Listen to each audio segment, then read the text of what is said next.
We all suffer 3 deaths. Ofelia Esparza, the East Hell, a altarista, or altar maker, was remembering her mother's words. "The first death is the day that we give our last breath, the day that we die," said Esparza one recent evening in Boyle Heights as she and her daughters prepared for Day of the Dead.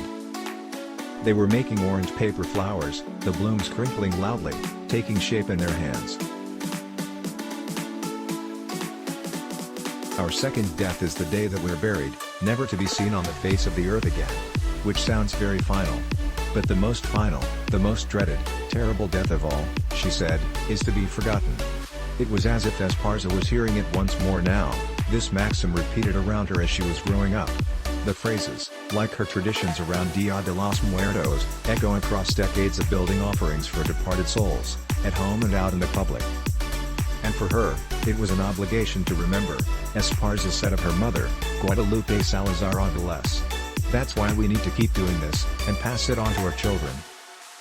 Sprightly and small-figured, speaking with an elder's even command at 89 years old, Esparza is one of the most revered visual folk artists in California, if not the country.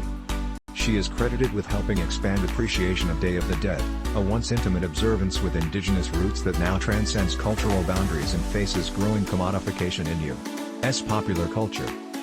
For her decades spent preserving the observance's meaning through practice and oral tradition, Esparza in 2018 was awarded the prestigious National Heritage Fellowship by the National Endowment for the Arts.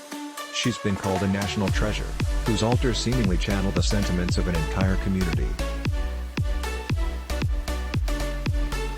As Los Angeles prepares to observe Day of the Dead on November 1st and 2nd, the second under the somber fog of the coronavirus pandemic, time spent with Esparza as she built the city's main public altar results in a reminder.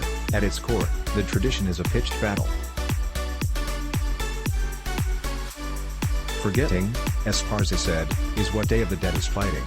Otherwise, it becomes Mexican Halloween or another holiday, another firework holiday. I mean, that doesn't mean that you can't have fireworks for Day of the Dead." She smiled.